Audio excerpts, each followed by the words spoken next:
Now sir, ये हमारा जो टॉपिक है इससे भी प्रैक्टिकल सम आता है। ठीक है, 5 मार्क्स या 10 मार्क्स में आप इसे एग्जाम पे क्वेश्चन एक्सपेक्ट कर सकते हो। इसमें करना क्या है, इस चैप्टर में एक्चुअल में है क्या, क्या करना है हमें। जीएसटी अप्लीकेबल कब होता है, हमें बताइए जीएसटी अप्लीकेबल कब होता है। जीएसटी अप्लीकेबल होता है व्हेन सप्लाई ऑफ सर्विसेज, किसके ऊपर में, व्हेन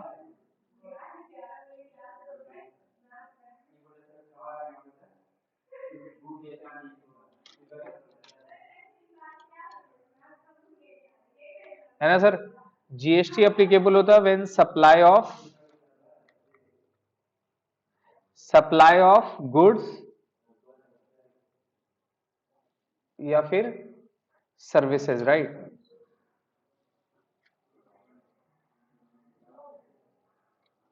सप्लाई ऑफ गुड्स या तो फिर सर्विसेज, ठीक है। इसके लिए अपने लोग क्या निकालते हैं, point of taxation. Point of taxation से हमें डेट पता चला गया, है ना। डेट तो पता चला गया कि भैया इस दिन से हमारा जीएसटी इसके ऊपर में चार्ज होगा। लेकिन जीएसटी जो चार्ज करेंगे वो किस पे चार्ज करेंगे, एक वैल्यू तो होगा ना, सम सॉर्ट ऑफ, यहां पर एक अमाउंट, यहां पर एक अमाउंट होगा ना सर, जिसके ऊपर में क्या चार्ज करोगे आप, जीएसटी ऐड करोगे ना। चीज समझ में आ रहा है, यहां पर एक अमाउंट होगा ना जिसके ऊपर आप जीएसटी चार्ज करोगे। ये अमाउंट क्या होता है, ये अमाउंट को बोलते हैं एसेसिबल वैल्यू। कौन सा वैल्यू, एसेसिबल वैल्यू। ये अमाउंट को बोलते हैं अपने लोग एसेसिबल वैल्यू। जीएसटी जिस अमाउंट पे चार्ज होता है उस अमाउंट को बोलते हैं एसेसिबल वैल्यू।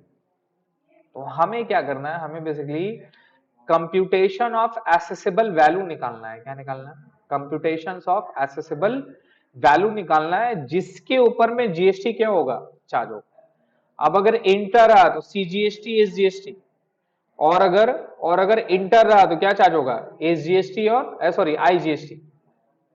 हमें इस टॉपिक में सीखना है कि एसेसिबल वैल्यू क्या होता है सर, ये कैसे करके निकालते हैं। ठीक है, काफी इजी टॉपिक है। आपको सिर्फ ट्रांजेक्शन को समझना है, कौन सा ऐड होगा कौन सा ऐड नहीं होगा, कौन सा लेस होगा कौन सा लेस नहीं होगा, ये आपको जानना है। एसेसिबल वैल्यू बेसिकली क्या होती है, एक ट्रांजेक्शन वैल्यू होगा। सपोज मान लीजिए मैंने 1000 पेयर जो है वो मैंने बेचा है ऑफ शूज का, ठीक है, एट ₹250। तो 1000 पेयर एक 250 रुपए का बेचूंगा तो कितना हो जाएगा जी, 40, 2,50,000 रुपये, है ना। तो नॉर्मली जीएसटी तो इसी पे चार्ज होना चाहिए कि भैया मैंने 1000 पेयर का 250 रुपए करके बेचा है, 2.5 लाख रुपए मेरा हुआ है। पॉइंट ऑफ टैक्सेशन वगैरह जो भी डेट है अपने लोग डेट निकाल लिए कि हाँ भैया डेट ऑफ पेमेंट वगैरह जो भी था इस डेट पे हमारा 2.5 लाख रुपए आया है। तो हम जो जीएसटी चार्ज करेंगे इसी अमाउंट पे चार्ज करेंगे, है ना। ये जो वैल्यू है ना, इस वैल्यू को बोलते हैं ट्रांजेक्शन वैल्यू। कौन सा वैल्यू, ट्रांजेक्शन वैल्यू। इस वैल्यू को बोलते हैं ट्रांजेक्शन वैल्यू। चीज समझिएगा, इस वैल्यू को बोलते हैं ट्रांजेक्शन वैल्यू, ठीक है। ये 2.5 लाख रुपए वाली जो अमाउंट है ना उसको बोलते हैं सर ट्रांजेक्शन वैल्यू, ठीक है। ये ट्रांजेक्शन वैल्यू क्यों है, यही तो नॉर्मल ट्रांजेक्शन है। आप अगर सामान खरीदेंगे तो जीएसटी किस पे देंगे, उस पे ही देंगे ना सर। आप मार्केट से सामान खरीदने गए, 5,000 रुपए का आपने शॉपिंग किया तो जीएसटी किस पे चार्ज होगा, 5,000 पे चार्ज होगा। कोई प्रॉब्लम है, यही है ना सर।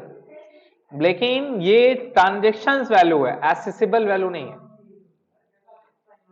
इसमें दो चीज आपको चेक करना है, यही ट्रांजेक्शन वैल्यू एसेसिबल वैल्यू हो जाएगा। वो दो चीज क्या है कि ये प्राइस में अंडर वैल्यूड प्राइस नहीं है, ये अंडर वैल्यूड प्राइस नहीं है। अंडर वैल्यूड प्राइस का मतलब क्या होता है, चीज समझिएगा। अगर कोई रिलेटिव आपका नहीं होना चाहिए, आप अगर कोई रिलेटिव को सामान बेचे हैं तो माइट भी आप सामान कम पे बेचे होंगे, आप मार्केट से सामान में खरीदे हैं तो वो आपका कोई रिलेटिव नहीं है, राइट? तो आपको वो मार्केट प्राइस में देता है, इवन ज्यादा में देगा, कम पे प्रॉफिट ज्यादा लेता है वो, राइट? तो अगर आपसे प्राइस चार्ज करता है, मार्केट प्राइस चार्ज करता है, तो गवर्नमेंट को जीएसटी भी मार्केट के हिसाब से मिलता है, गवर्नमेंट का वहां पे नुकसान नहीं है। लोग क्या करते हैं, जिनका रिलेशन रहता है, तो वो 250 रुपए का जगह पे ये प्राइस शूज का कर दिया 100 रुपए, कितना रुपए कर दिया? 100 रुपया कर दिया बेटा। 250 रुपए का जगह पे शूज का प्राइस कितना कर दिया? 100 रुपया पे। भैया मैंने 100 रुपए में बेचा है 1000 शूज को, तो जहां मेरा 2.5 लाख पे जीएसटी होना चाहिए था, वो कितना पे हो रहा? 1 लाख पे जीएसटी हो रहा ना। तो मेरा जीएसटी अभी जो मैं चार्ज करूंगा वो मैं कितना परसेंट, 18% चार्ज करूंगा, तो यहां पे मेरा जीएसटी का अमाउंट क्या हो जाएगा? कम हो जाएगा या ज्यादा हो जाएगा? कम हो जाएगा। तो गवर्नमेंट का लॉस हुआ कि नहीं हुआ? लॉस हुआ। तो गवर्नमेंट इस चीज को चेक करता है कि आप जो प्राइस बेच रहे हैं वो रिलेटेड पार्टी को बेच रहे हैं कि नहीं बेच रहे हैं। अगर रिलेटेड पार्टी को बेच रहे हैं तो हमको चेक करना है whether price is undervalued है या नहीं। अगर अंडर वैल्यूड है तो उसको इलिमिनेट करना होगा, इलिमिनेट करके इसका प्राइस को 100 रुपए का जगह पे कितना करना है? 250 रुपया करना है, जिसको फेयर वैल्यू बोलते हैं। क्या बोलते हैं? Fair value. जो फेयर वैल्यू है उस वैल्यू पे आपका प्राइस होना चाहिए, क्योंकि यहां पर भी जीएसटी का चोरी हो जाएगा, नहीं समझे?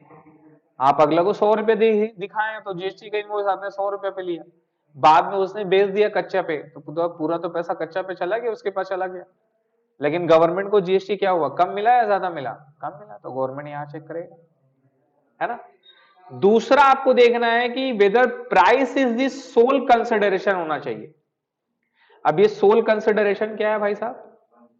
आपने सपोज एक पुराना सामान खरीदा था, उसको आपने एक्सचेंज करा दिया। क्या करा दिया? एक्सचेंज करा दिया। होता है ना अपने पास, जैसे कि आईफोन आपके पास 13 है, अभी आईफोन 14 आया, तो बहुत सारे लोग क्या करते हैं कि आईफोन 13 को एक्सचेंज कर लेते हैं और आईफोन 14 ले लेते हैं, है ना। तो आईफोन 14 का सपोज प्राइस है 1,40,000 रुपया, 1.5 लाख रुपया, सॉरी, मेरा वाला 1.5 लाख का है। हाँ, तो मान लीजिए सर 1.5 लाख रुपए का आपने फोन खरीदा, अब आईफोन 13 आप एक्सचेंज करोगे, तो एक्सचेंज करके वो आपको बोला कि भाई साहब इसका हम आपको 1 लाख रुपए देंगे। कितना देंगे? तो आपको एक्स्ट्रा कितना पेमेंट करना है? 50,000। अब मेरे को बताइए जीएसटी किस पे चार्ज होगा? 50 पे चार्ज होगा? किस पे चार्ज होगा? फुल अमाउंट जीएसटी कितना पे चार्ज होना चाहिए? 50 पे चार्ज होना चाहिए या 1.5 लाख पे होना चाहिए? लेकिन लोग यहाँ पे क्या करते हैं, अपने आपस में एक्सचेंज कर लेते हैं, और एक्सचेंज करके जो डिफरेंस मनी बना ना, उसी का इनवॉइस बना देता है। नहीं समझे? तो 1.5 लाख रुपया का सामान था, 1 लाख का दिया और 50,000 का बचा, तो जीएसटी का इनवॉइस कितना में बना देगा? 50,000 में बना देगा। तो गवर्नमेंट का जीएसटी का प्राइस क्या होगा? तो यहां पे क्या प्राइस सोल कंसिडरेशन हुआ? क्या price is only the sole consideration है? नहीं है, वहां पर एक्सचेंज भी आइटम है। तो प्राइस सोल कंसिडरेशन होना चाहिए, एक्सचेंज का जो मेरा पार्ट है वो इंक्लूड नहीं होना चाहिए। तो जीएसटी यहां पे जो चार्ज होगा वो 1.5 लाख पे चार्ज होगा। समझ में आया? चीज समझ में आ रहा है? अगर ये दो चीज नहीं है, ये दो चीज नहीं है, तो ट्रांजेक्शन वैल्यू ही, यही ट्रांजेक्शन वैल्यू क्या बन जाएगा? एसेसेबल वैल्यू बन जाएगा, और जीएसटी आप 2.5 लाख पे चार्ज कर सकते हैं, कोई प्रॉब्लम कुछ भी नहीं। चीज समझ में आ रहा है क्या बोल रहा हूं? तो आपका ट्रांजेक्शन वैल्यू समझ में आता है ना? ट्रांजेक्शन वैल्यू क्या है? जिस वैल्यू पे आप परचेज या सेल करेंगे, वो तो बिजनेस को पता है, लेकिन उस अमाउंट में जीएसटी चार्ज होगा कि नहीं होगा, ये आपको चेक करना है। ये कैसे चेक करोगे? वेदर जो मेरा ट्रांजेक्शन वैल्यू है, ट्रांजेक्शन वैल्यू में आप क्या चेक करोगे? आप पहले चेक करोगे कि वेदर रिलेटेड पार्टी ट्रांजेक्शन है नहीं है। क्या नहीं है बताइए? रिलेटेड पार्टी ट्रांजेक्शन नहीं है, बिकॉज अपने लोग पैसा कम में किसको बेचेंगे? बाहर वाले को। गवर्नमेंट बहुत सियाना है, मैंने आपको क्या बता रहे हैं, सबसे स्मार्ट कौन है गवर्नमेंट में? सब लोग बैठे हुए आईएएस लेवल के बंदे वहां पर लॉ मेकर है सर, वो बैठे हैं। आपको क्या लगता है पॉलिटिशियन लॉ बनाता है? नहीं सर, वो लोग पॉलिटिशियन है। वो लोग का काम है ह्यूमन को पॉलिटिक्स करना, वो लोग को जज्बात से खेलना, दिमाग लगाने का काम नहीं। वो लोग का दिमाग खराब है, दिमाग कोई और लगाता है। सजा सजा के सब कोई ला के प्लेट में कोई और देता है, खाली नाम किसका रहता है, वो रहता है पॉलिटिशियन। समझ गए, करता मेहनत कोई और है, फेस है। Politician are like the face, face of legislator होता है, लेकिन लॉ मेकर कोई और रहता है सर। लॉ मेकर इंटेलेक्चुअल बंदा है, उसका तरह बंदा आपको नहीं मिलेगा सर। समझ में आया? सब जजेस वगैरह रहते हैं, सब हाई कोर्ट वगैरह सुप्रीम कोर्ट के सब जो इंटेलेक्चुअल पीपल है वो सारा हमारा लॉ मेकर में आते हैं। वो लोग लॉ लिखते हैं, लेकिन गवर्नमेंट अप्रूव करता है। आपको क्या लगता है कि जो आपका एनआरसी का जो लॉ आया सीए का, वो कौन बनाया? पॉलिटिशियन बनाया? औकात नहीं है उन लोग का सर, क्या बात कर रहे हैं उन लोग। लैंग्वेज एज इट इज सही लिखा, एज पर दी रिकमेंडेशन। मैंने आपको बताया था लॉ मेकिंग का रिकमेंडेशन वगैरह सब कुछ देखे, वहां पे गया, वहां पे पॉलिटिशियन अपना गेम खेलने के लिए, अपना वोट बटोरने के लिए, मैनिपुलेशन करने के लिए, कुछ भी उन लोग का जो भी एजेंडा था उसके हिसाब से क्या करता, लॉ को चेंज करवाता है। समझा? फिर जाके वो पब्लिक के पास जाता है, रिप्रेजेंट होता है ये सारी। तो मेहनत कोई और करता है। तो रिलेटेड पार्टी ट्रांजेक्शन में क्या चेक करते हैं? वेदर प्राइस अंडर वैल्यूड है या नहीं है। क्या चेक करते हैं? अंडर वैल्यूड है या नहीं है। अगर अंडर वैल्यूड है, अगर अंडर वैल्यूड है तो उसको क्या करना है? इलिमिनेट करना है। क्या करना है? उसको इलिमिनेट करना है सर। अगर अंडर वैल्यूड नहीं है तो कोई प्रॉब्लम नहीं। दूसरा क्या चेक करना है? Whether price is the sole consideration है नहीं। क्या बताइए? Price is the sole consideration. कोई एक्सचेंज वाला आइटम तो नहीं इंक्लूड है। जैसे मैंने जो आपको आईफोन वाला एग्जांपल दिया, बेटा 50 का तो इनवॉइस नहीं मार दिया 1.5 लाख का सामान पे।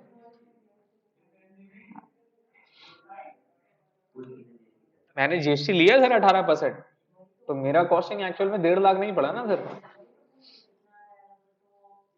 1.5 लाख आप 18% कर लो, कितना आता है? तो मेरा कॉस्टिंग 1,23,000 पड़ा ना सर, प्लस उसमें एचडीएफसी का डिस्काउंट शेयर सर।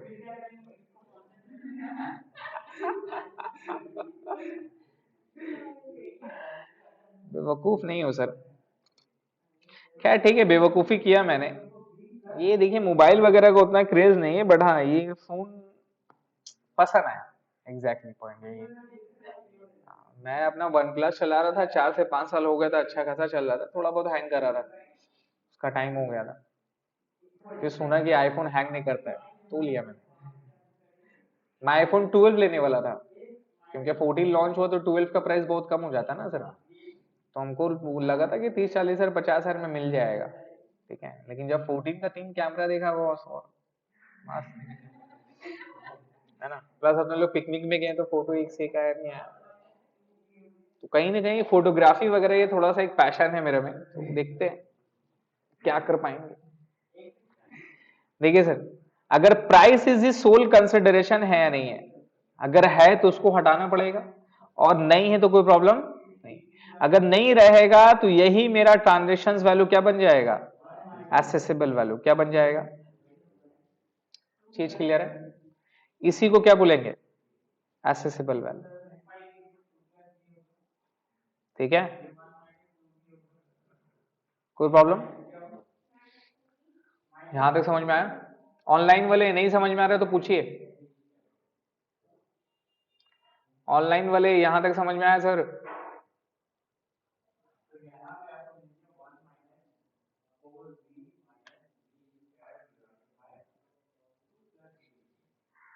क्लियर है यहां तक? अब इसके बाद क्या करना है?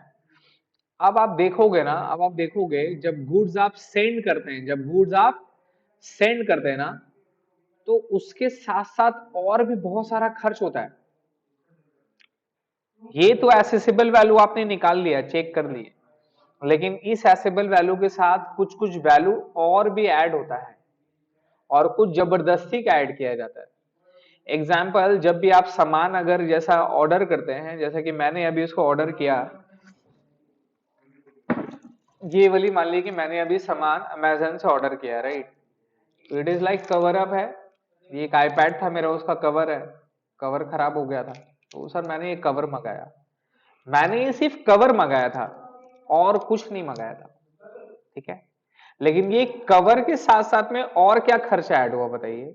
इसका पैकेजिंग ऐड हुआ। क्या ऐड हुआ? इसका पैकेजिंग हो गया, इसका नॉर्मल पैकेजिंग है बेटा, जाली मार दिया मेरे को, पूरा पैकेट वगैरह जो है जस्ट ऐसे ही चिपका दिया है।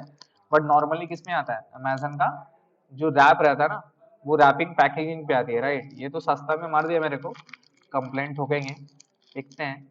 बट ये जो रैपिंग करके जो लाता है, ये रैपिंग का क्या रहता है सर, एक्स्ट्रा कॉस्ट रहता है ना, तो वो कॉस्ट क्या होगा, उसका प्राइस में ऐड होगा कि नहीं होगा, ऐड होगा। प्लस पैकिंग के साथ साथ में कुछ कुछ डिजाइन वगैरह भी रहता है। अभी मैंने एक फीचर्स वगैरह चेक कर रहे थे आईफोन पे, कि अगर आप आईफोन का मतलब एप्पल का अगर आप इससे खरीदते हैं, उसके वेबसाइट से खरीदते हैं, तो उसमें कस्टमाइजेशन नेम का भी ऑप्शन है, फ्री ऑफ कॉस्ट। अगर आप चाहते हैं कि आपका मोबाइल में आपका पीछे में नाम लिखा रहे, तो वो भी एप्पल वाला कर देगा। आप अमेजन से बाई करेंगे तो वो फीचर्स नहीं मिलेगा, वहां से आपको मिलेगा। बात समझ आ रहा है। तो मेरा थोड़ा दिक्कत हो गया था, हम यही सोच रहे थे कि भाई साहब नाम ले या 6,000 रुपया ले। अमेजन में 6,000 रुपया डिस्काउंट है, वहां नहीं था। मैंने सोचा नाम में क्या रखा है सर, नाम रहने दो, बेकार का कल को बेचने मांगेगा तो अगला नहीं लेगा, भाई तेरा नाम का फोन है हम क्यों लेंगे। मैंने वो रिजेक्ट कर दिया। लेकिन वो सारा फीचर्स भी एड ऑन रहता है, तो वो सारा फीचर्स उसका कॉस्टिंग क्या है और बढ़ा देता है ना। तो पैकेजिंग हो गया, ट्रांसपोर्टेशन हो गया, आपको आपको डिलीवरी फ्री बोलता है ना, आपको डिलीवरी फ्री बोलता है, तो आपसे अमेजन डिलीवरी फ्री लेता है। इसका मतलब ये नहीं है कि वो डिलीवरी वाला को पैसा नहीं देता है, वो बोलता है कि बेटा तो फ्री दे रहे हैं, देखो फ्री देने ही होगा, मेरे को माल बेचने के नहीं बेचना है, वो भूल, हम तुमको 1 रुपया नहीं देंगे। तो क्या डिलीवरी कंपनी वाला लोग डिलीवरी करेगा, चीज समझ में आ रहा है। आपको वो फ्री में दे रहा है, इसका मतलब उसका कॉस्ट एक्चुअल में हो रहा है कि नहीं हो रहा है, हो रहा है ना। तो डिलीवरी चार्जेस भी क्या होती है, इनवॉइस के साथ ऐड होती है कि नहीं होती है, वो देखना है। कभी कभी डिलीवरी के लिए अगर आपको अर्जेंट डिलीवरी चाहिए तो आपको पैसा देना पड़ता है, रिमेंबर। तो यहाँ डिलीवरी चार्जेस और बहुत सारा चार्जेस देखना पड़ेगा, वेदर वो प्राइस इंक्लूसिव है या एक्सक्लूसिव है। अगर इंक्लूसिव रहेगा तो जीएसटी इंक्लूसिव में चार्ज कर देंगे, और अगर एक्सक्लूसिव रहता है तो फिर जीएसटी किस में चार्ज होगा, एक्सक्लूसिव में चार्ज होगा। अगर इनवॉइस के साथ वो तमाम खर्चा ऐड ऑन हो रहा है, तो ऐड करने के बाद जीएसटी जो अमाउंट आएगा उसके ऊपर जीएसटी आप चार्ज करोगे, समझ में आ रहा है। और अगर आप इनवॉइस के साथ में वो तमाम खर्चा को आपने नहीं दिखाया है, तो फिर वो तमाम खर्चा ऐड नहीं होगा। लेकिन पैकिंग का खर्चा, ये सारा खर्चा ऐड हुआ कि नहीं होगा बताइए, है ना। अब जैसे कि ये सारा दिया है सर, ये जो दिया है ये भी क्या है, इसका कॉस्ट है, नहीं भले ही 1 रुपया 2 रुपया जो भी आएगा नहीं आएगा, बट कॉस्ट तो है। ये इसका कॉस्ट में ऐड होगा, ये जो रैपिंग ऐड होगा, ये जो पेपर जो लगा है, ये पेपर का जो प्राइस है वो ऐड ऑन होगा। अगर कोई डिजाइनिंग वगैरह एक्स्ट्रा आपको कराना है तो वो ऐड होगा, राइट। तो ये तमाम खर्चा जो अपने लोग करते हैं at the time of sale for the delivery of the goods to marketable of that product, right, वो तमाम खर्चा भी क्या करेंगे अपने लोग, ऐड करेंगे।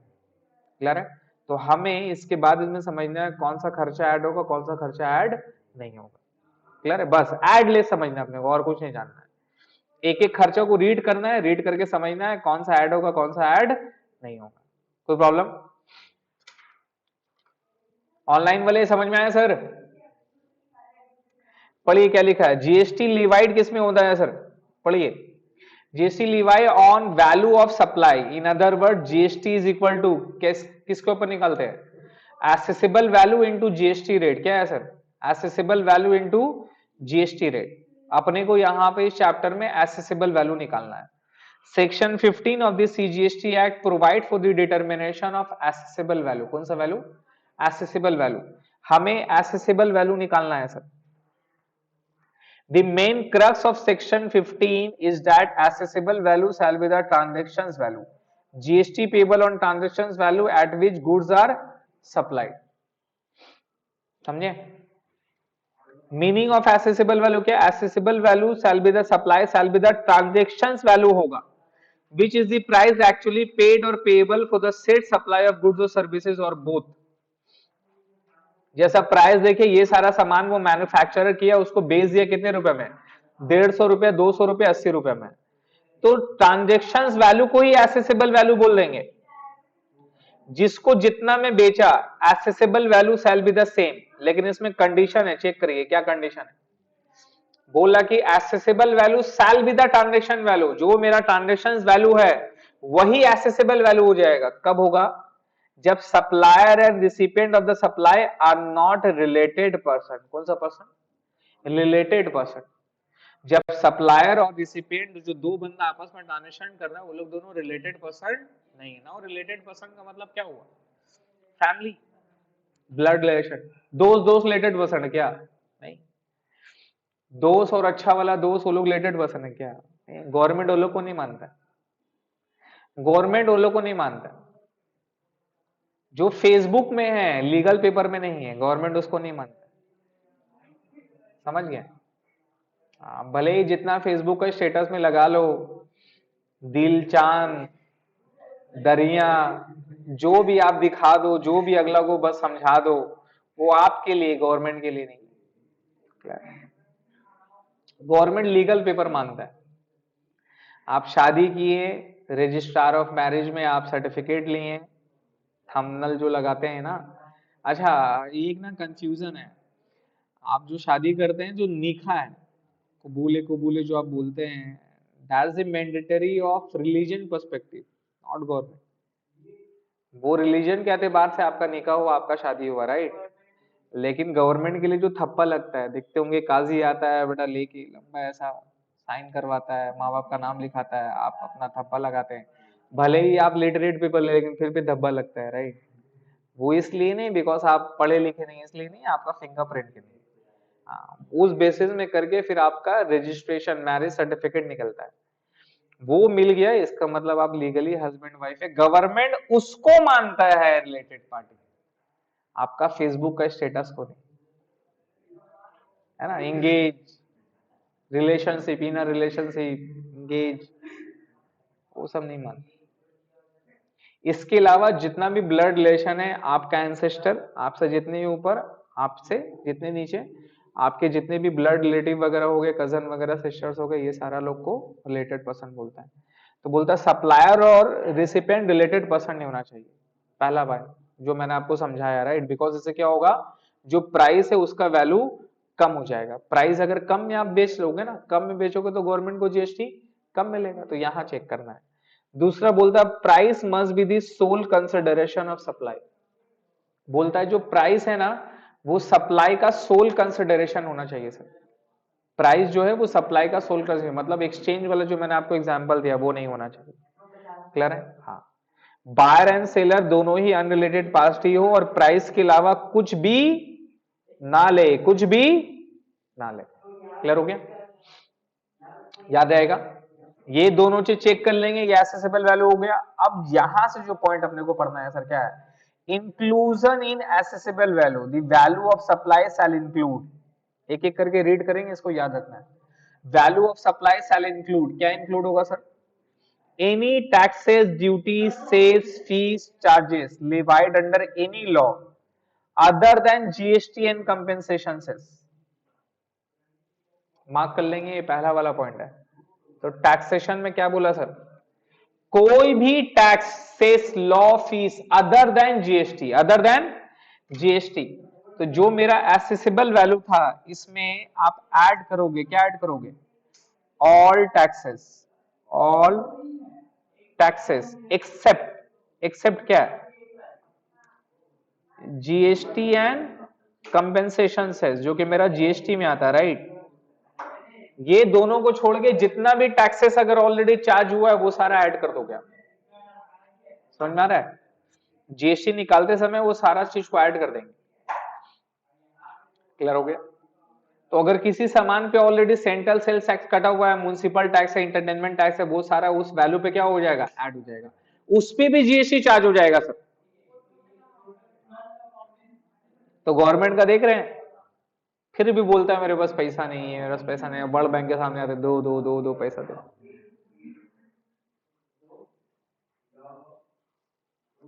क्लियर हो गया सर? एग्जाम्पल में देख लीजिएगा, अगर रेंटिंग ऑफ इमूवेबल प्रॉपर्टी है, amount charge is summation of basic price, municipal tax and GST. तो जीएसटी किस पे चार्ज होगा? Basic plus municipal tax. Entertainment services में देखिए समेशन क्या होता है, जो बेसिक प्राइस है, इंटरटेनमेंट टैक्स होता है और फिर क्या लगता है? जीएसटी। तो जीएसटी किस पे चार्ज होगा? Basic price plus entertainment. कोई तंबाकू प्रोडक्ट वगैरह ये सारे पे अभी भी जीएसटी एक्साइज लगता है, पता है कि नहीं आपको?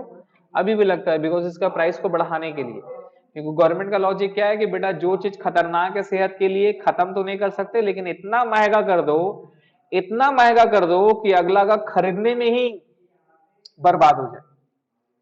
कभी ना कभी तो रियलाइज होगा, समझ में आ रहा है? और यही सारा जो गवर्नमेंट का एक्सेस पैसा है ना, यही सारा गवर्नमेंट इसको सब्सिडी में देता है हॉस्पिटल वगैरह चैरिटी में। तो स्ट्रैटेजी देखिए क्या माइंड पे दिल्ली वाला का। एक तरफ टैक्स कमा रहा है, किससे कमा रहा है? एक तरफ टैक्स कमा रहा है किससे? तंबाकू वाला से। इन लोग से पैसा कमा रहा है, इन लोग से high value of transaction tax ले रहा है, वो पैसा आता है। वो पैसा करके इसको बंद तो नहीं कर पाएगा, बिकॉज गवर्नमेंट का ह्यूज रेवेन्यू आता है, राइट? लेकिन अपना लोग को भी बचाना है, क्या करेंगे सर? तो इसका प्राइस को इतना बढ़ा दो, इतना बढ़ा दो कि इसका प्राइस को बढ़ गया। अब जो आदमी का दिमाग आ गया, वो आदमी क्या करेगा? तंबाकू को धीरे धीरे कम कर देगा, छोड़ देगा। जो बेटा अभी भी नहीं सुधरा तो क्या करना भैया, वही से कुछ रुपया हॉस्पिटल में डाल दो, कैंसर के लिए, इसके लिए, उसके लिए। कल को गरीब जागा तो जागा तो फ्री में इलाज हो जाएगा, मेरा काम हो गया, मेरा जो सर्किल है वो मेरा सर्किल पूरा हो गया, हमको बंद करने का जरूरत खत्म। आप जिंदा रहना चाहते, मरना चाहते, ये मेरे हाथ में नहीं है, लेकिन अगर मरना चाह रहे हैं तो भैया अच्छा से मारेंगे और इंतजाम भी कर देंगे। हाँ, बचाने का काम यही कि भैया हम आपको प्राइस बढ़ा देंगे। अगर आपका दिमाग में क्लिक कर गया कि नहीं भैया घर में चल रहा, बंद कर दो, तो ठीक। नहीं किए तो हॉस्पिटल है ही, आपके बना रहे हैं हम। देखिए हॉस्पिटल जाके देखिए कितना अच्छा अच्छा हो गया है ना, फ्री का इलाज बहुत सारा होता है कैंसर हॉस्पिटल वगैरह। ये गोल चक्कर हुए बाबू। कोई बोलता है ना बहुत सारा तंबाकू बंद कर दो, है ना, जितना हीरो हीरोइन आता है जबा केसरी की, केसरी के, बंद नहीं हो पाएगा सर, बंद नहीं हो पाएगा सर। कैसे बंद कर सकते हैं हम? अच्छा पैसा आता है अपना, और हमको पब्लिक के लिए तो करना है। कैंसर हॉस्पिटल बना रहे हैं, फ्री ट्रीटमेंट होता है ना सर, ये आप इसमें डाल लो है ना, सरकारी हॉस्पिटल में। और अभी तो और अच्छा हो गया, पहले से तो बेटर हो गया हमारा हेल्थ का आफ्टर कोविड के बाद से। सबक मिला है। तो बंद नहीं होगा, लेकिन क्यों नहीं होगा? Because of tax. अगला के ऊपर में तुम क्या क्या नहीं मारा, तो बागों के ऊपर में एक्साइज मार रहा है, उसके ऊपर में जीएसटी मार रहा है, उसके ऊपर में कंपेंसेशन सेस मार रहा है, और फिर भी अगला जबा केसरी के लिए हीरो हीरोइन को बुला रहा है। कितना रुपया कमाता है भाई साहब, ये तो सोचिए। अगला को इतना टैक्स देने का बाद में भी उतना बड़ा स्टार लोग को अफोर्ड कर पा रहा हूं, कितना इनकम है? इनकम कैसे नहीं है सर? कॉस्ट ही नहीं है। तो बाको का जो आता है ना ये सब, उसका कॉस्ट ही नहीं है, कॉस्ट तो कुछ नहीं है। खाली जंगल में उगाना है, झाड़ के काट के लेके आना है, खत्म। तो शराब का क्या कॉस्ट है? शराब का क्या कॉस्ट है? बियर का क्या कॉस्ट है? पानी है, चावल वगैरह सब रहता है मिक्स करके, बेटा को उसको भूल जाओ हम कुछ डाला है कहीं पे। इतना सड़े या इतना सड़े आए, उसे निकाल दो। ग्रेप है ना, वाइन जो बनता है किससे बनता है? ग्रेप से बनता है ना सर। तो ग्रेप का पूरा निकाल दी, बहुत सारा है, सब फ्रूट से ही बनता है वो फ्रूट से निकाल दिया, निकाल के उसका रस को छोड़ दिया 2-3 महीना तक का, एकदम सड़ गया, अलग टेस्ट आएगा। अब निकाल के अब पियो। हाँ सर है। अब वाइन का टेस्ट ना बहुत घटिया है, जैसा कि मेरा बहुत सारा फ्रेंड है नॉन मुस्लिम भी है, तो उन लोग, अब बहुत सारा मुस्लिम लोग भी पीता है, सब सारा लोग है, ठीक है, सबका अपना अपना रिलीजन क्या है ना सर, आज के तौर पे ना जो रिलीजन के लिए झगड़ा करता है ना उसको रिलीजन पता ही नहीं है, पहला बात। और जिसको रिलीजन के बारे में पता नहीं है, दो तरह के लोग हैं, जो झगड़ा करने वाले उनको रिलीजन पता नहीं है, और जो रिलीजन के बारे में बोलते नहीं उसको घंटा फर्क पड़ता है। कोई फर्क नहीं पड़ता, बिकॉज वो आपका रिलीजन पर्सपेक्टिव से फॉलो करते ही नहीं है। क्यों? मेरा बहुत सारा ऐसा बंदा है ना भाई साहब, मेरे को ना मतलब चिढ़ आता है। जैसे कि आपको पता होगा कि हमारे इसमें हलाल खाना है ना, गोश्त वगैरह जो मीट खाते हैं अपने को हलाल खाना है। हलाल का एक प्रोसीजर है, क्योंकि वो अच्छा है सेहत के लिए। और ये अल्कोहल वगैरह हो गया, ये सारा चीज अपने को नहीं करना है, राइट? वो बड़ा बंदा क्या है, वो शराब पी रहा है, लेकिन रेस्टोरेंट में जाएगा तो पूछेगा चिकन हलाल है ना। एकदम ना, हर ना एकदम ना, मेरा ना एकदम दिमाग वागला ना हिल जाता है। अरे भाई साहब, अलग लेवल है तुम। बियर भी चिकन के साथ है, लेकिन अगला से पूरा के चिकन हला दे तो।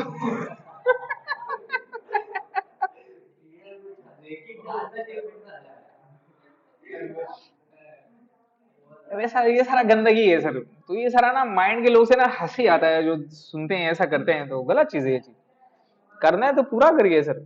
तो रिलीजन क्या हो गया ना, कंपल्सन हो गया, नहीं समझे? मतलब ये आपका रिलीजन कंपल्सन नहीं है, ये आपके ऊपर है, आप क्या फॉलो नहीं करते हो। तो अभी क्या हो गया, जो अच्छा लगता है वो मेरा रिलीजन है, वो फॉलो होगा। जो अच्छा नहीं है मेरे लिए, वो रिलीजन नहीं है, वो मेरे लिए फॉलो नहीं होगा। तो ये आदमी का चॉइस हो गया, ये समझ में आ रहा है? अब इमेजिन करिए ना, बैठ के शराब पी रहा, वही चिकन खा रहा, पूरा चिकन हलाल है। आदमी क्या देगा? क्या आदमी है भाई साहब? Amount of target is summation of basic price, excise duty and GST. तो किस पे चार्ज होगा? बेसिक प्राइस और एक्साइज ड्यूटी में। आपको पता है एयरलाइन वगैरह पे बहुत सारा फीस होता है, transportation of passenger by airline. Amount charge is summation of basic fare, user development fees, passenger service fees, fuel charges. तो ये सारा सब ऐड कर देंगे सिर्फ जीएसटी को। तो इन शॉर्ट में क्या बोला होगा, जीएसटी को छोड़ के सारे टैक्स वैल्यू में ऐड हो जाएगा। क्लियर है? पहला पॉइंट कोई प्रॉब्लम? लॉजिक है ये। दूसरा क्या बोला है? अब क्या बोला sir, where amount of tax is not shown separately then the price shall be treated as inclusive of GST, assessable value shall be क्या होगा, 100 प्लस ये आर। अब ये क्या बोला है सर? अब ये बोला है सर, अमाउंट ऑफ टैक्स अगर शो नहीं किया हुआ तो हम लोग मानेंगे वो जीएसटी इंक्लूड है। नहीं समझ में आया? एग्जाम्पल के तौर पे ये 1 लाख रुपए यहां पर आपको बोल दिया एसेसिबल वैल्यू 1 लाख रुपया है, ठीक है? जीएसटी कितना है वो आपको बोला नहीं है। अब यहां पर जीएसटी अगर एक्सक्लूसिव रहा, क्या रहा? एक्सक्लूसिव रहा, तो इसका मतलब जीएसटी इसमें क्या है, ऐड नहीं है। अगर जीएसटी एक्सक्लूसिव यहां पे रहा तो आप जीएसटी क्या करोगे सर, ऐड करोगे। तो जीएसटी जो 18% वो आप कैसे निकालोगे, 1 लाख के ऊपर इंटू 18%। 18% अगर हम इसको तोड़े तो क्या होगा, 18/100, यही आता ना सर। तो ये 18,000 हो जाएगा, 1,18,000। कोई प्रॉब्लम? अब अगर जीएसटी इंक्लूसिव बोला, क्या बोला, इसमें जीएसटी ऑलरेडी क्या है, इंक्लूड किया हुआ है, इंक्लूड किया हुआ है। तो ये 1 लाख रुपया तो यहां पर है सर, यही मेरा वैल्यू हो जाएगा। लेकिन इसके ऊपर अगर मेरे को जीएसटी निकालना है तो जीएसटी कैसे निकलेगा, 1 लाख के ऊपर, 1 लाख के ऊपर में इंटू क्या करोगे आप, ये 118 है, इसमें 18% जीएसटी इंक्लूड है ना, तो आप यहां पर 18 डिवाइडेड बाई 118 करोगे, ये जीएसटी का अमाउंट निकलेगा। अगर एसेसिबल वैल्यू इंक्लूडिंग जीएसटी बोलेगा तो जीएसटी का अमाउंट ये निकलेगा। तो ये कितना आ जाएगा,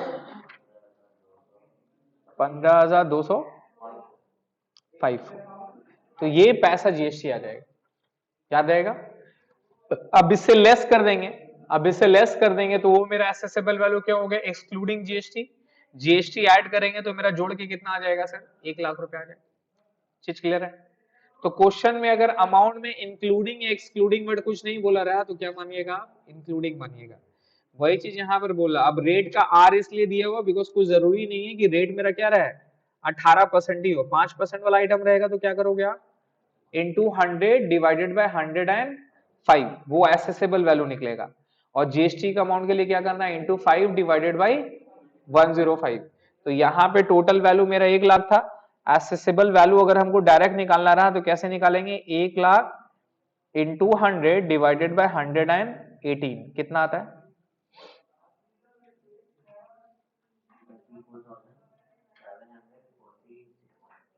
तो ये आ गया ना सर। अब इसके ऊपर आप क्या करोगे, ऐड करोगे जीएसटी, कितना परसेंट, 18%। ऐड करो इस अमाउंट के ऊपर, देखो सेम आएगा, 15,254 आया। तो टोटल रुपया कितना आ गया, 1 लाख। चीज समझ में आ रहा है? तो अगर जीएसटी इंक्लूड नहीं रहा तो जो एसेसिबल वैल्यू, जो वैल्यू गिवन था वही एसेसिबल वैल्यू होगा, और जीएसटी इंक्लूड अगर रहा तो एसेसिबल वैल्यू ऐसे निकाला। क्लियर है? वही चीज वो वहां पे बता रहा था। अब क्या लिखा है सर बी नंबर में, दूसरा वाला पे, फर्स्ट तो हो गया मेरा, बी नंबर में पढ़िए, incidental expenses to supply. Incidental expenses to supply, अब ये इंसिडेंटल एक्सपेंसेस क्या है, those expenses which are necessary for the delivery of the goods, वो तमाम खर्चे जो कि जरूरी है डिलीवरी करने के लिए, मतलब गुड्स को पहुंचाने के लिए, गुड्स का बनाने का खर्चा, रिमेंबर कॉस्ट ऑफ प्रोडक्शन का खर्चा, कौन सा खर्चा है, और कॉस्ट ऑफ प्रोडक्शन से बाद भी खर्चा होता है ना sir, selling and distribution expenses पढ़े आपने कॉस्ट शीट में, तो वो भी तो एक्सपेंसेस है, वो भी क्या होगा, मेरा कॉस्ट का पार्ट होगा कि नहीं होगा, होगा। तो वो तमाम खर्चा को भी क्या करना होगा, ऐड करना होगा। क्या क्या खर्चा है, इंसिडेंटल एक्सपेंसेस क्या है, अगर कोई कमीशन है तो कमीशन ऐड करेंगे, पैकिंग चार्जेस ऐड करेंगे, charge by the supplier to the recipient of a supply shall be added in assessable value. तो जो भी एक्सपेंसेस कमीशन वगैरह जो कि चार्ज कर रहा है रिसिपिएंट, वो तमाम खर्चा क्या होगा, ऐड होगा। फिर क्या बोला, all incidental expenses in relation to supply if separately charge from recipient shall be added in assessable value. अगर वो सेपरेटली चार्ज कर रहा है तो अभी ऐड करना होगा। अगर अगर नॉट सेपरेटली चार्ज है, नॉट सेपरेटली चार्ज का मतलब क्या हो गया, उसमें इंक्लूड है, तो फिर से दोबारा ऐड करने की जरूरत है, नहीं समझे, चीज समझिए। एक्सक्लूसिव नॉट इन एक्सक्लूसिव का मतलब, अगर वो बोल दिया कि सेपरेटली चार्ज करना है तो इसका मतलब वो एसेसिबल वैल्यू में इंक्लूड नहीं है, तो क्या करेंगे, ऐड करेंगे। अगर वो बोला सेपरेटली चार्ज नहीं करना है तो मतलब क्या होगा, उसमें ऑलरेडी इंक्लूडेड है, तो फिर से दोबारा ऐड करने की जरूरत नहीं। क्लियर है। तो यहां पे दूसरा जो मेरा खर्चा है, वो दूसरा खर्चा क्या ऐड करेंगे, वो दूसरा खर्चा क्या ऐड होगा बताइए, दूसरा खर्चा क्या ऐड होगा सर, कमीशन पैकिंग,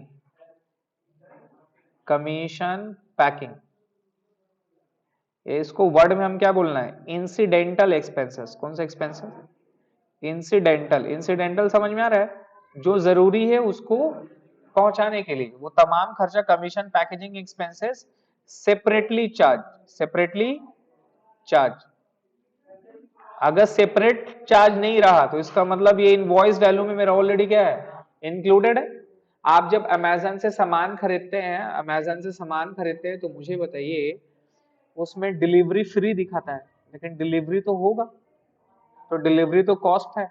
क्या वो कॉस्ट आपको अलग से बताता है, अलग से नहीं बताता, अलग से नहीं बताता तो उसको, उसका मतलब उसका वैल्यू में क्या ऑलरेडी एडेड है। तो जब आप जीएसटी, जब आप इनवॉइस अपना फाइनल देखते हैं तो इनवॉइस में क्या जीएसटी में फिर से अलग से आपको कैरेज, पैकिंग, वो सारा खर्चा अलग से दिखाएगा, नहीं दिखाएगा, उसमें ऐड था, तो फिर से ऐड करने की जरूरत। लेकिन अगर आप फ्री डिलीवरी नहीं चाहते हो और डिलीवरी अर्जेंट में चाहते हो तो 100 रुपए 50 रुपए लेता है ना डिलीवरी चार्जेस का। आप ये चीज तो फॉलो करो कि हमारा डिलीवरी मैकेनिज्म कितना स्ट्रांग है कि दिल्ली से यहाँ जितना भी सामान है सब 100 रुपए तक पहुंच जाता है, 50 से 100 रुपए लगता है मैक्सिमम बता रहा हूँ।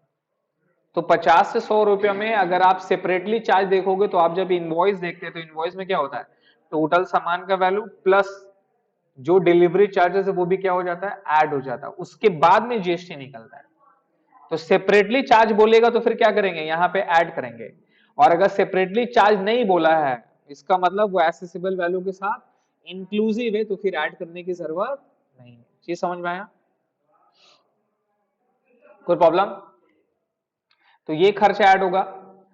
तो सारे इंसिडेंटल एक्सपेंसेस जो सप्लाई से भी रिलेटेड है वो सारे वैल्यू में मेरा ऐड हो जाएगा। क्या क्या sir, delivery charges, installation charges, insurance, packing, commission, समझ रहे हैं, ये सारा खर्चा ऐड होगा।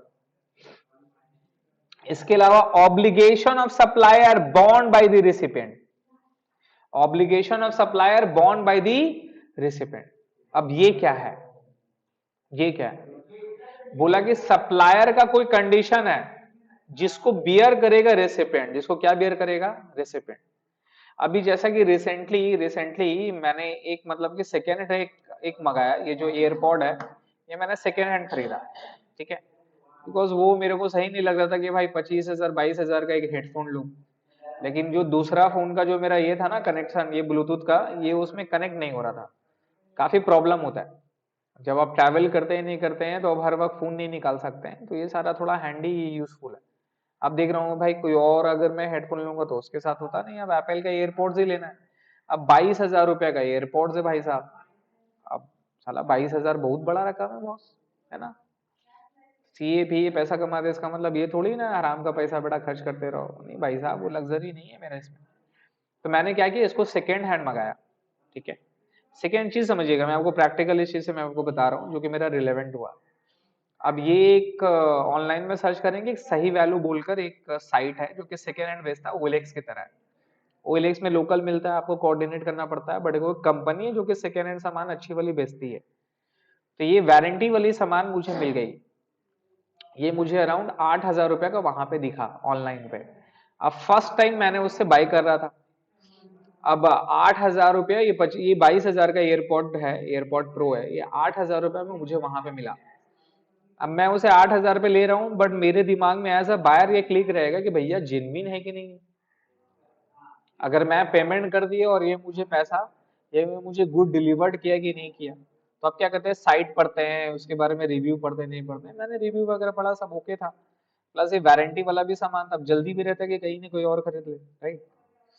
तो मैंने इसको ऑर्डर में डाल दिया, लेकिन मैंने कैश ऑन डिलीवरी डाला। क्या डाला, कैश ऑन डिलीवरी। लेकिन कैश ऑन डिलीवरी पे उनका डिलीवरी चार्जेस उन्होंने 200 रुपए लिया, वो एड ऑन हो गया, मेरा सेपरेटली चार्ज तो ऐड हो गया। प्लस कंडीशन था कि अगर आप कैश ऑन डिलीवरी लेंगे तो जितना भी वैल्यू है उसका 3% आपको एक्स्ट्रा देना होगा, जिसको कैश ऑन डिलीवरी चार्जेस बोल रहे हैं। अब यहां पर डाउट था कि भाई साहब पूरा रुपया मैं 9,000 रुपये एक बार में दे दूं, या तो फिर मैं 3%, 9,000 का 3% अराउंड कितना होता है, 270 रुपया। 9,000 का 3% हो, 3% होता है। हाँ, तो 270 रुपए या तो हमें एक्स्ट्रा दे, 200 रुपए डिलीवरी चार्जेस का देना होगा, प्लस 200 रुपया हमको एक्स्ट्रा देना होगा सीओडी का। लेकिन उसका वजह से मुझे पहले पूरा पैसा देने की जरूरत, तो मैं अपना रिस्क कंप्यूट कर लिया कि कौन ज्यादा बेटर रिस्क है, 9,000 या 270। तो मेरे को भैया लगा कि नहीं, 270 तो ऐसे आदमी उड़ा देता है, तो मैंने सीओडी मार दिया।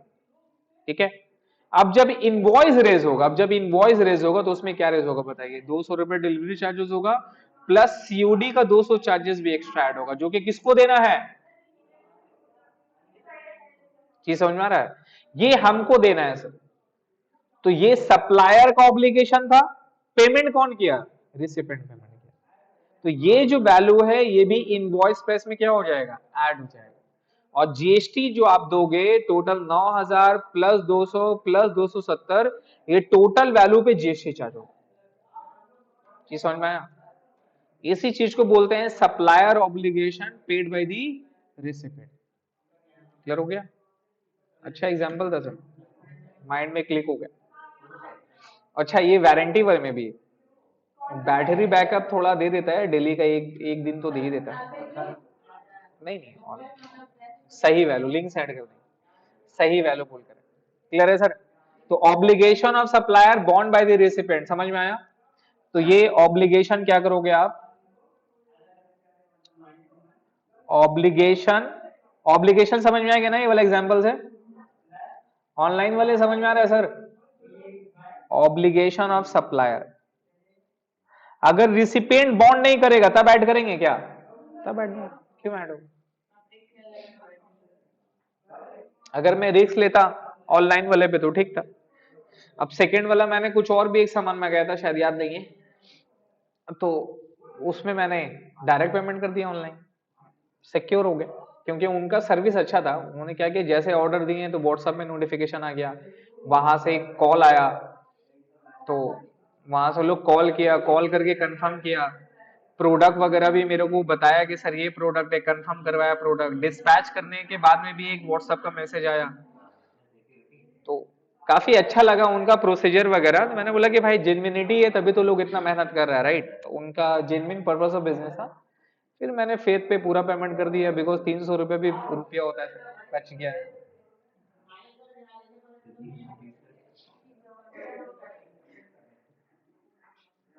सर देखिए, जब इस फील्ड में आएंगे तो एक एक रुपया का वैल्यू रहता है। नेक्स्ट में क्या है sir, any amount charge for anything done by the supplier, any amount charge for anything done by the supplier, कोई भी अगर अदर अमाउंट रहेगा वो सारा भी क्या करोगे आप, एनी अदर। अगर सप्लायर कुछ और खर्चा चार्ज करेगा तो वो भी आपको देना पड़ेगा, एनी अदर एक्सपेंसेस। ठीक है, फिर उसके बाद क्या है सर, अब ई नंबर पे आइए, पढ़िए इंटरेस्ट। गुड्स की सेल होने से पहले, इसको पढ़िए, अगर नहीं समझ में आएगा हिंदी में पढ़िएगा। गुड्स की सेल होने से पहले गुड्स पे जो भी एक्स्ट्रा खर्चा हो, जैसे weighing, designing, special packaging etcetera expenses यदि रिसिपिएंट से लिए जाए तो वैल्यूएशन में ऐड होंगे। इंटरेस्ट पढ़िए, इंटरेस्ट और लेट फी और penalty for delayed payment for any consideration for any supply shall be added to assessable value. तो इंटरेस्ट हो गया, लेट फी हो गया, पेनल्टी हो गया, वो सारा चीज क्या होगा सर, ऐड होगा। GST shall be payable as and when such interest or penalty is received. This is because time of supply of such interest less fee penalty shall be date on which the supplier receive such interest. लेकिन penalty charge by government is not liable to GST. Interest and penalty में याद रखिएगा sir. तो यहां पर add में और क्या हो जाएगा, इंटरेस्ट एंड पेनल्टी। लेकिन इसमें याद रखिएगा इंटरेस्ट एंड पेनल्टी कौन सा, एक्सेप्ट बाय गवर्नमेंट। अगर गवर्नमेंट के थ्रू हो रहा है, अगर गवर्नमेंट चार्ज कर रहे हैं इंटरेस्ट पेनल्टी, तो उसमें जीएसटी चार्ज नहीं होगा। अरे भाई साहब कहां कहां लूटोगे, इंटरेस्ट भी मार रहे हो, पेनल्टी भी ठोक रहे हो, उसके ऊपर में भी जीएसटी ठोकोगे, कैसे होगा। एग्जाम्पल के तौर पे कुछ जीएसटी का टैक्स इवेजन किया, जीएसटी में भी टैक्स इवेजन होता है, मैंने आपको बताया था, फेक बिल वगैरह लोग बहुत सारे काम करते हैं, गलत काम करते हैं सारा चीज। तो किसी को ऊपर में 10 लाख रुपए का जीएसटी का फेक बिल के नाम में जीएसटी का एक चालान आ गया कि भैया डिमांड आ गया 10 लाख रुपए देना आपको, उसके साथ इंटरेस्ट भी आया 24% के हिसाब से आप इंटरेस्ट पकड़ लिए 3 साल का, 7,20,000 रुपया का इंटरेस्ट आ गया, प्लस बेटा पेनल्टी भी ठोक दिया, जो उजाड़ के टोटल 22 लाख रुपया कर दिया। तो 10 लाख का टैक्स लायबिलिटी था, 12 लाख का इंटरेस्ट और पेनल्टी है। अब जो 10 और 12 लाख का इंटरेस्ट पेनल्टी चार्ज किया है उसमें भी जीएसटी चार्ज करेगा 18%।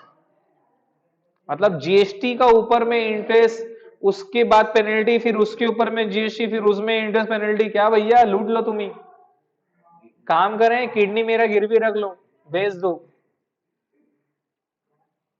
एक ह्यूमन का वैल्यू है सर, आपको पता है, आपका वैल्यू आपको नहीं लगता है, लेकिन सही आदमी का निगाह से देखिएगा तो कम से कम 10 करोड़ के लोग हैं आप।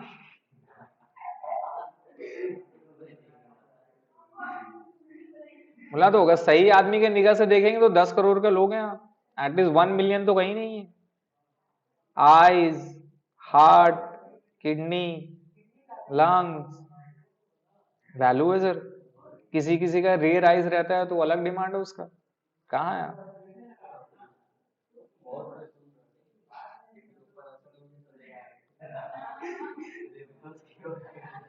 देखिए सर, इनवॉइस का लेट पेमेंट करने पे सप्लायर रिसिपिएंट से जो भी interest, late fee, penalty charge करेगा उस पे जीएसटी लगेगा, लेकिन गवर्नमेंट के ऊपर पे नहीं लगता है। नेक्स्ट में sir subsidy, last point subsidy. Subsidy directly link to the price excluding subsidy provided by the central government, state government shall be added to assessable value. अगर सब्सिडी आपको मिलता है तो सब्सिडी भी क्या करोगे आप, एडेड बैक करोगे। Subsidy other than government, subsidy other than central government और state government, CG and SG, वो भी क्या हो जाएगा सर, एडेड बैक हो जाएगा। ठीक है, for the purpose of GST sir. Clear हो गया। ये तमाम चीज को अपने लोग ऐड कर देंगे सर। ऐड कर देने के बाद जो मेरा वैल्यू आएगा, इसी वैल्यू को अपने लोग क्या बोलते हैं, एसेसिबल वैल्यू बोलते हैं, और जीएसटी आपको इसके ऊपर में चार्ज कर देना है, खत्म। आपको यही निकालना है सर जो मैंने आपको दिया, कौन सा खर्चा ऐड होगा, कौन सा खर्चा ऐड नहीं होगा, ऐड कर देंगे, उसका प्रोविजन लिखिएगा नीचे में जो मैंने आपको बताया, वो प्रोविजन लिख के यहाँ पर एसेसिबल वैल्यू निकालना है, इसके ऊपर में आपको जीएसटी चार्ज कर देना। अब अगर एसेसिबल वैल्यू में जीएसटी इंक्लूडेड बोलेगा तो अपने लोग क्या चार्ज करेंगे, रिमेंबर 18/118, और अगर इंक्लूडेड नहीं बोला तो फिर नॉर्मल 18% हमारा आंसर आ जाएगा। यही 10 मार्क्स का सम होता है। क्लियर है। इलस्ट्रेशन नंबर देख लीजिए, क्या क्या ऐड होगा नहीं होगा बताना आपको। पैकिंग चार्जेस क्या होगा, ऐड होगा कि नहीं होगा, ऐड होगा। इंस्टॉलेशन भी, डिलीवरी, वेगिंग, वेगिंग मतलब वेट करने का, add. CGST subsidy from central government, subsidy from charitable trust, charitable trust government थोड़ी ना वो, हाँ आएगा। सब्सिडी फ्रॉम लोकल अथॉरिटी आएगा, इंटरेस्ट और लेट पेमेंट आएगा। सेंट्रल गवर्नमेंट और स्टेट गवर्नमेंट का सब्सिडी ऐड नहीं होगा, बाकी सारा होगा।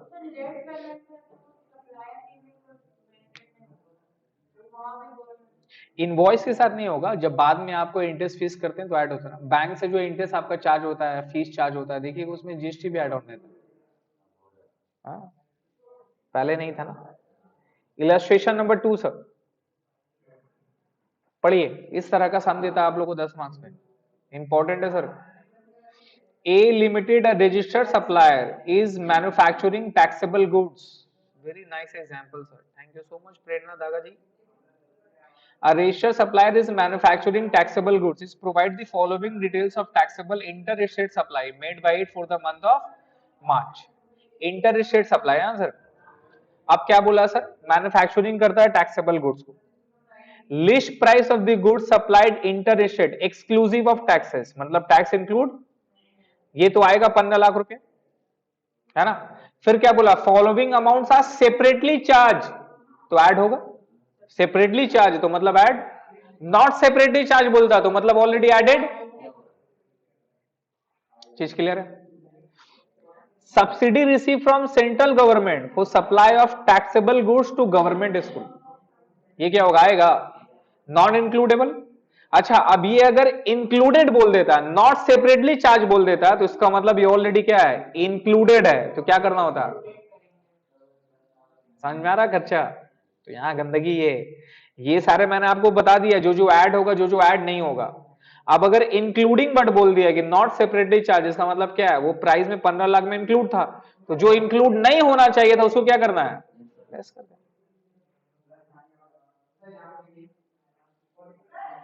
तो subsidy receive from central government, central government से जो सब्सिडी मिलता है, बोलता है देखिए ये क्या है ना, ये गवर्नमेंट बेनिफिट देता है। अगर आप गवर्नमेंट स्कूल हो गया, जैसा आपका आर्मी हो गया, वहां पर अगर आप गुड्स अगर सप्लाई करते हैं ना, तो गवर्नमेंट सब्सिडी देती है प्राइस को कम करने के लिए। आपको पता है जितने भी आर्मी है ना, उन लोगों के लिए एक अलग से एक आर्मी का एक शॉप है, जहां पे ब्रांडेड और quality goods of the product ना डिस्काउंटेड प्राइस में दिया जाता है, सिर्फ आर्मी और उसके फैमिली, ठीक है। तो वहां पर अगर कोई गुड सप्लाई करता है, बना के देता है, तो वहां गवर्नमेंट सब्सिडी देती है, क्योंकि आर्मी है ना सर, आर्मी देश के लिए दे रहे हैं, तो थोड़ा बहुत तो गवर्नमेंट को तो देखना पड़ेगा ना सर। अभी तो बहुत कम हो गया, ठीक है। तो ये सारा ना सर, जो देश के लिए शहीद होते हैं, नहीं होते हैं, उन लोग के लिए अगर फैमिली को आप देखभाल नहीं करोगे तो फिर गलत बात है ना सर। फिर लोग क्यों जाएंगे? फिर लोग क्यों जाएंगे? एक देखिए, पेट्रियोटिज्म इज है, जरूरी है, लेकिन भाई फैमिली भी तो है ना, और सबसे एटमोस्ट प्रायोरिटी फैमिली का रहता है। लेकिन जो हमारे आर्मी है वो फैमिली से भी ऊपर देश को रखते हैं। नहीं, पैसा मिलता है ना, पैसा मिलता है ना, एक्सपेंसेस भी मिलता है, बट आई गेस पेंशन वगैरह मिलता है ना, पेंशन मिलता है। अब खत्म हो गया, नॉर्मल में खत्म हो गया, आर्मी में अभी भी पेंशन रहेगा और वो हट नहीं सकता, वो रहेगा ही।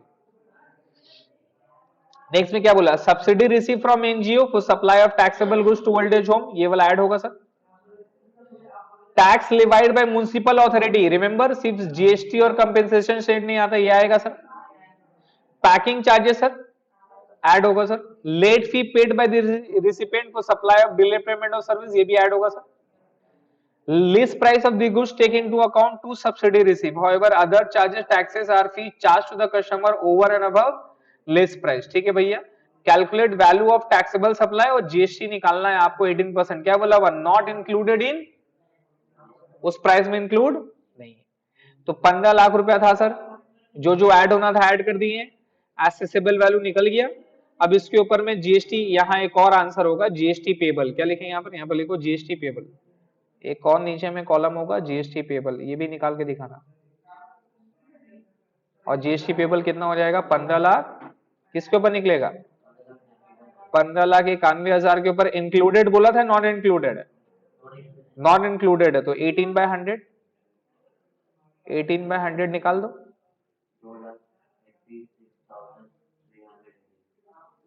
2,86,300, ये भी आपका आंसर का पार्ट होगा। एक कॉलम नीचे में और ऐड करेंगे, जीएसटी पेबल। या जीएसटी लायबिलिटी, जो भी आप लिखें, 15,91,000 के ऊपर में 18%, 2,86,380 रुपए, ये आंसर होगा। अब नीचे में आपको इस तरह से लिखना है, देखिए, the least price of the goods taken into account, मतलब जो आपने लिखा ना वहां पे, उसके बारे में आपको जस्ट लिखना है, since subsidy receive from central government not included, ये इस तरह से लिखना आप, वो आपको रीजन बताना होगा, ठीक है, वो रीजन आपको बताना होगा। Subsidy receive from NGO shall be added to the accessible value, tax levied by municipal authorities shall be added other than central government, other than government government, packing charges and all the expenses shall be added to the accessible value। तो देखिए ये सारा चीज यहाँ पर क्या करना होगा, आपको इस तरह से वर्किंग नोट बना के लिखना पड़ेगा सर, तब 10 नंबर पे आएगा। तो ये 10 मार्क्स का सम है और काफी इजी सम है, hardly it will get 5 minute maximum, 5 minute का सम रहता है सर, इस तरह से, समझ रहे हैं? नंबर है, ये नंबर ही वाला है ना, सिर्फ आपको क्या करना है, समझना है जो मैंने आपको अभी तक का प्रोविजन बताया। तो एक बार फिर से समझते हैं ना क्या क्या था, 5 मिनट के लिए ये देखिए इस पॉइंट को। तो ट्रांजैक्शन वैल्यू ही क्या होगा, एसेसिबल वैल्यू होगा। दो कंडीशन क्या है, सप्लायर और recipient are not the related party, where price is the sole consideration, सिर्फ प्राइस ही लेगा, कुछ और नहीं, ये हो गया। उसके सारा ये तमाम चीज ऐड होगा, all taxes except GST and compensation cess, commission, packaging, all the expenses that are separately charge, जो not separately charge included already वो इंक्लूड नहीं होगा, और जो इंक्लूड नहीं होना चाहिए वो अगर इंक्लूडेड हो तो क्या कर देंगे, लेस कर देंगे। ऑब्लिगेशन ऑफ सप्लायर, ये सही वैल्यू वाला जो मैंने आपको एग्जांपल दिया, कुछ इस तरह का अगर ऑब्लिगेशन है आप मेट किए तो वो भी उस वैल्यू में क्या होगा, ऐड होगा। एनी अदर एक्सपेंसेस जो कि सप्लायर इनकर करता है और उसको रिसिपिएंट से लेना है, वो सारा भी ऐड होगा। इंटरेस्ट, पेनल्टी वगैरह सब ऐड कर देंगे, एक्सेप्ट बाय द पेनल्टी और interest impose by the government, वो ऐड नहीं होगा। Subsidy other than central, other than जितना भी सब्सिडी वगैरह सबको एडेड बैक कर देना है, अगर सेंट्रल गवर्नमेंट स्टेट गवर्नमेंट दे रहा है तो वो एडेड बैक नहीं होगा। ये ऐड करके एसेसिबल वैल्यू आया। अब ये एसेसिबल वैल्यू में देखिएगा, अगर जीएसटी इंक्लूडेड है तो आपको 100/100 रेटिंग करना है, जीएसटी इंक्लूडेड नहीं है तो आपको 100 वही वाला वैल्यू हो जाएगी, जीएसटी निकाल लेंगे जो भी बोलेगा। इलस्ट्रेशन नंबर 3 देखिए, वैल्यू ऑफ मशीन 9,80,000, इनवॉइसेस में क्या इंक्लूड है, टेस्टिंग चार्जेस ऐड होगा ना, ऐड होगा, बेगिंग चार्जेस ऐड होगा, consultancy charges in relation to pre installation planning, है ना, प्लान करने से पहले का कंसल्टेंसी चार्जेस है, ये भी कमीशन की तरह कंसल्टेंसी चार्जेस है, ऐड होगा। इंस्पेक्शन चार्जेस ऐड होगा sir. Taxes other than central government state government charges separately, other than central state add होगा सर, ऐड हो जाएगा। Subsidy receive from central government for setting up factory in backward region, ये add होगा नहीं होगा, है ना। Subsidy receive from third party for the supply of machine to the recipient, ये क्या होगा सर, ये ऐड होगा, ये ऐड होगा सर। अब यहां पर ऊपर में एक पॉइंट नहीं पढ़े आप, tax invoice includes the following, ये सारा इंक्लूड है और ये सारा इंक्लूड होना भी चाहिए कि नहीं होना चाहिए, तो फिर से ऐड करेंगे। तो देखिए वहां पर क्या लिखा होगा, देखिए आप इसको दोबारा ऐड मत करिएगा, सिंस ऑलरेडी इंक्लूडेड इन दी, ये 9,80,000 में ये तमाम खर्चा ऑलरेडी क्या है, इंक्लूडेड है, तो फिर से आपको इंक्लूड करने की जरूरत नहीं। हाँ लेकिन अगर यहाँ पे टैक्सेस सीजीएसटी जीएसटी लिखता तो आपको यहाँ से लेस जरूर करना पड़ता, नहीं समझे। अगर ये अदर देन गवर्नमेंट नहीं बोलता और गवर्नमेंट का रहता तो ये ऑलरेडी इंक्लूड हो गया ना सर, तो उसको क्या करना पड़ता, लेस करना पड़ता, ये निकल गया। अब जो नॉट सेपरेटली चार्ज था थर्ड पार्टी वाला वो ऐड हो गया, सब्सिडी रिसीव फ्रॉम गवर्नमेंट नहीं आएगा। एसेसिबल वैल्यू इंक्लूडिंग टैक्स, ये मेरा क्या है सर, इंक्लूडिंग टैक्स, टैक्स क्या है सर, इंक्लूडिंग है। जीएसटी कितना परसेंट बोला है, तो जीएसटी अगर निकालेंगे तो कितना लगेगा, इंटू 12/112, सर वो तो वो सेपरेटली चार्ज है ना सर, यहाँ वर्ड पढ़ो ना क्या लिखा हुआ है, मैंने आपको क्या बताया, चार्ज सेपरेटली है या सेपरेटली नहीं है। अगर इनवॉइस में इंक्लूडेड है तो ऑलरेडी इंक्लूडेड है, अपने को इंक्लूड करने की जरूरत, और अगर सेपरेटली चार्ज है तो फिर इंक्लूड करना होगा। सेपरेटली मतलब समझ रहे ना, उसमें ऐड नहीं किया हुआ, अलग से चार्ज करना है तो ऐड करेंगे। क्लियर है? तो वैल्यू मशीन 9,80,000 हो गया सर। और सब ये सारा पूरा जो भी खर्चा था 5वें नंबर में ऑलरेडी क्या है, इंक्लूड था, तो इंक्लूड करने की जरूरत है नहीं, ये सारा इंक्लूड नहीं है सर। तो ये सब्सिडी रिसीव ये नहीं आएगा, ये ऐड होगा, तो सिर्फ 35,000 रुपए देखिए ऐड हो जाएगा। ये 10,15,000 में टैक्स क्या था, इंक्लूड था, मतलब जीएसटी भी इंक्लूड है, देखिए लिखा हुआ है, तो जीएसटी लेस कर देंगे। तो जीएसटी कैसे निकलेगा, 12/112, या तो अगर आपको डायरेक्ट निकालना है तो डायरेक्ट कैसे निकलेगा, 10,15,000 इंटू 100, यहां कल यहां लिखिए इंटू 100 डिवाइड बाय 112, इंटू क्या हो जाएगा 112 इंटू 112 हो जाएगा sir. 10,15,000 into 100 divide by 112, same answer आएगा। समझ गए? अब नोट्स में क्या लिखना होगा सर, जितना भी चार्जेस है वो आपने ऐड बैक क्यों नहीं किया, रीजन क्या था, ऑलरेडी इंक्लूडेड था। पढ़िए, all identical expenses such as testing charges shall be added to the assessable value. It should not be added since that it has been already added to the assessable value. दूसरा sir, subsidy other than government shall be included in assessable value, तो government से जो subsidy मिला वो include नहीं होगा। Taxes other than GST shall be included in assessable value. 10 marks.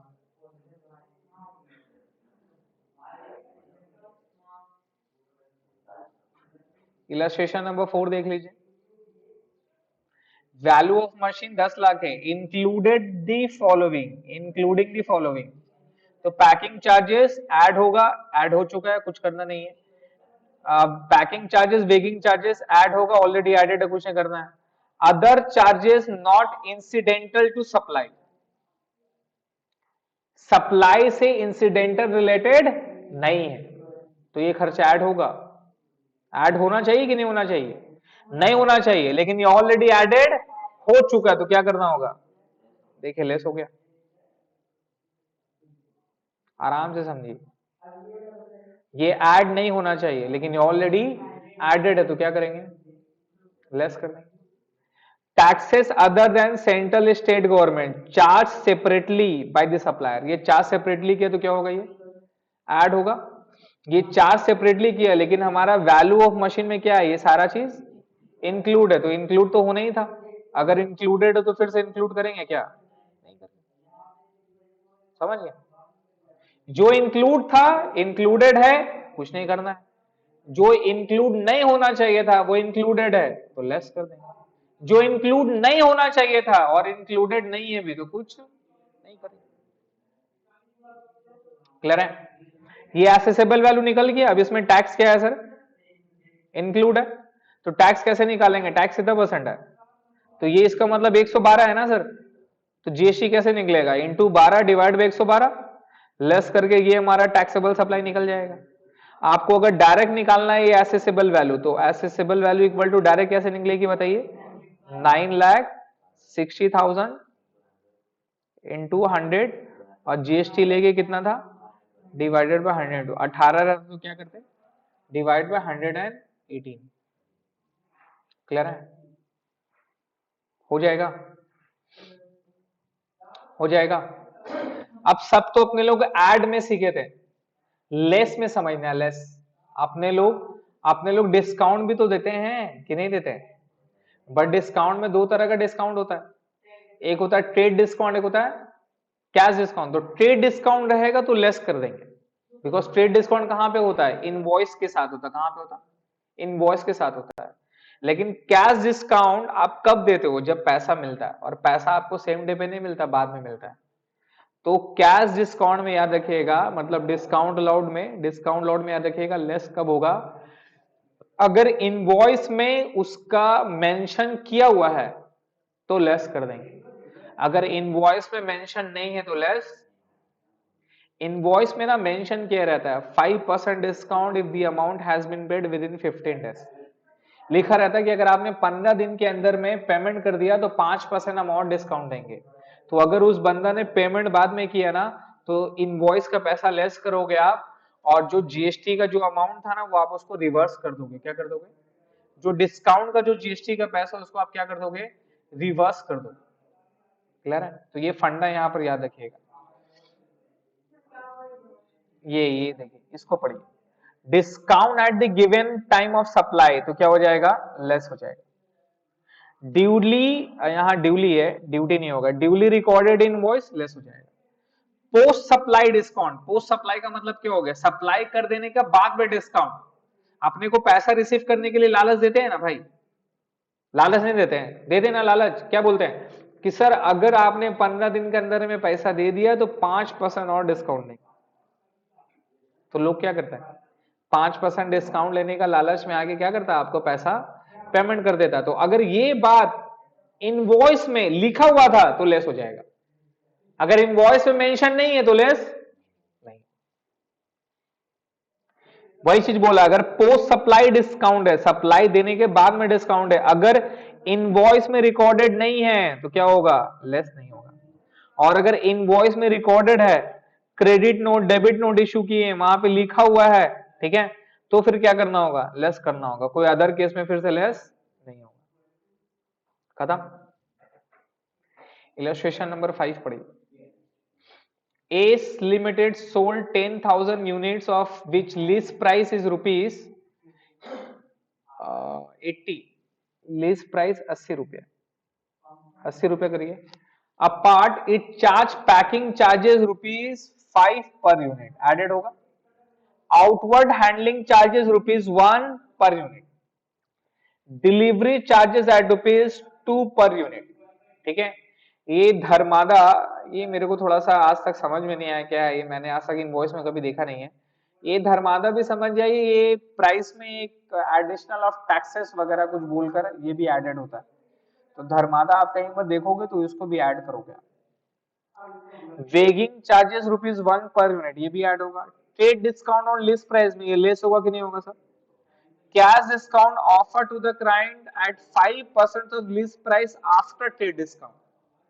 अब ये इनवॉइस में बोला है कि नहीं बोला है, ये डिपेंड करता है सर। अगर इनवॉइस में बोला है तो इसको लेस करना होगा, और ये इनवॉइस के टाइम में बोला तो इसको भी क्या करेंगे, लेस कर देंगे।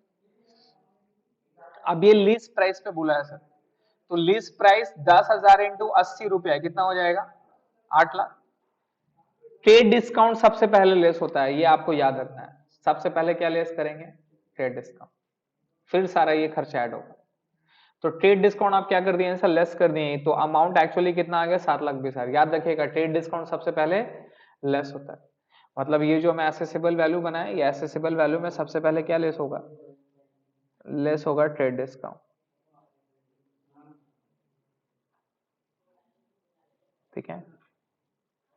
ये वाली वैल्यू पे ये सारा अमाउंट ऐड होगा। अब उसमें चेक करिए, पैकिंग चार्जेस है सर, ऐड कर देंगे। आउटवर्ड हैंडलिंग चार्जेस ऐड कर देंगे, डिलीवरी चार्जेस ऐड कर देंगे, धर्मादा वेगिंग सब ऐड कर देंगे। Cash discount 5% of the list price बोला आफ्टर ट्रेड डिस्काउंट, आफ्टर मतलब कौन सा प्राइस पे निकलना है, 7,20,000 पे। तो 7,20,000 के ऊपर में 5% निकल जाएगा, ये लेस करके मेरा एसेसिबल वैल्यू आ गया सर, ठीक है। ऑनलाइन वाले इजी है, बताइए। यही 3-4 सम में से एक सम आपके एग्जाम में आ जाएगा। इलस्ट्रेशन नंबर 6 देख लीजिएगा, 7 इंपॉर्टेंट है। हाँ सर। इलस्ट्रेशन नंबर 9 इंपॉर्टेंट है सर। इलस्ट्रेशन नंबर 11 इंपॉर्टेंट है सर।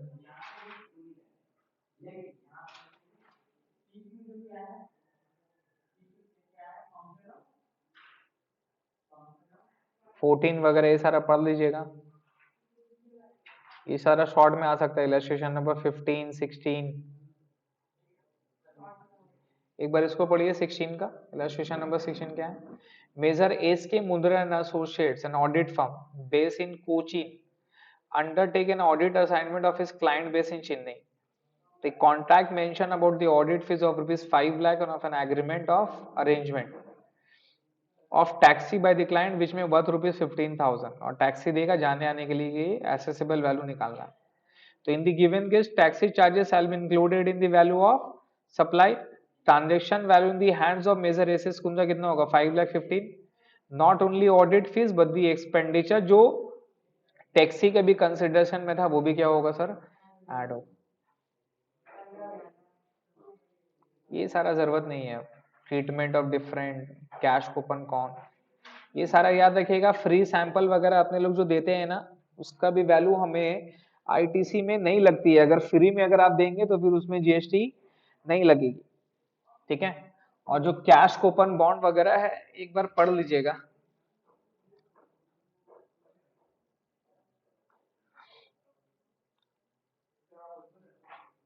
इसमें और पढ़ने की जरूरत नहीं है,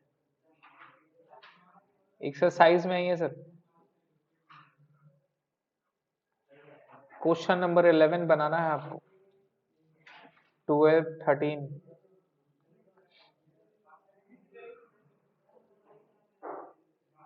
15, 14, 15 ये करना है आपको, हाँ। 16, 18 तो ऑलरेडी दिया हुआ है, एक बार देख लीजिएगा। 19 इंपॉर्टेंट है,